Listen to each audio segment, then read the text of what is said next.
talk about two things which strike in my mind about the way you manage your business at Pidilite. One is the infinity game, which is that you are not here for one quarter's results or two quarters results. And the second one is continuous improvement. And the only thing you need to do is focus on doing the right things and keep improving. And the results are bound to come, and which is a very different way from how many professional managers play the game, where they are obsessed with quarter-wise results. Now, tell me, if you were to put your entire leadership learning in a nutshell and talk about what are those qualities or values which are, according to you, very important for a leader. People talk about empathy and listening and compassion. People talk about conceptual abilities, execution skills, resilience, uh, stakeholder management. I mean, there could be 20 different qualities, but if you were to highlight a few, what will be those? So, in my experience, any leader in, I think, in any field of life, fundamentally, should form a point of view, which I call as goal or north. Where do we want to go? Because fundamentally, leaders are charged with the responsibility of steering the company's future or their department's future or their division's future. So, ability to look at multiple points of data which exists, whether it's the environment, whether it is the business model, whether it is the proposition.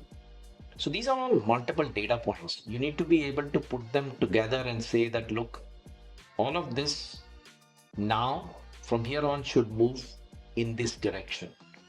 Now, that could be a departure from the current direction, which means you need to do much more work. Or if it is accelerating, then more of the same, which is also fine. But that's a view the leader must form. Once the leader is forming view, so it's not a one day formation of view, it's about gathering your facts, building a bit of your gut and intuition, which again, it's not gut sitting in a room, but going and talking to the front line, meeting people, constantly talking about your hypothesis or the way things are or the way the things should be. Capturing all that, to my mind, is something that a leader must do. And the leader must painstakingly do all this to be able to form, let's say, a point of view saying that this is the way we should be moving. However, whatever is formed through collective sort of discussions where people have sat together, hearing people, and also a bit of intuition that you begin to build because you begin to see things and you begin to think, I think this is right. So you do get those answers, but not be dogmatic about any path. Be willing to change, be willing to adapt because the situation is not going to remain the same as you move forward. Situation will continuously change. So constant listening, constant adaptation, and keeping up to date in the areas that affect the leadership role that you are performing, you have to keep a very quick, sharp eye on what's happening around because things do change and sometimes they can change rapidly.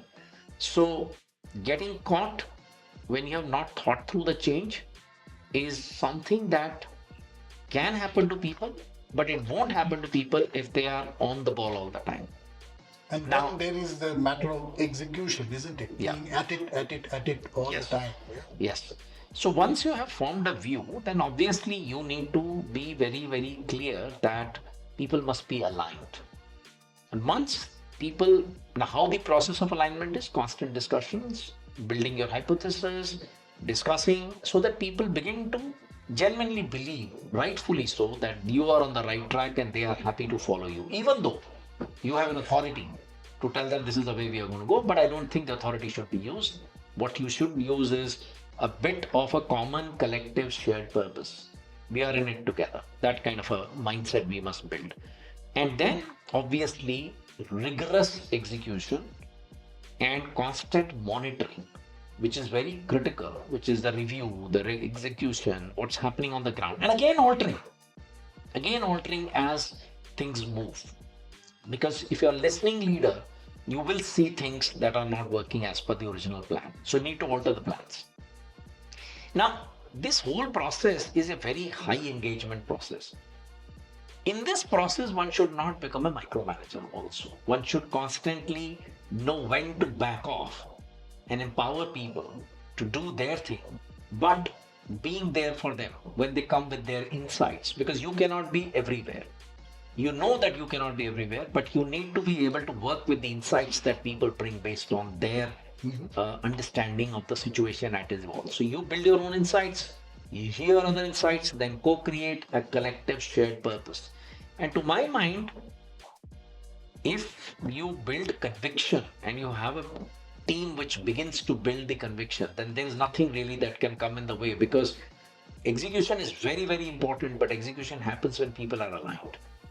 I think by just saying execution doesn't happen. When people feel that we are on the right track, they tend to align better.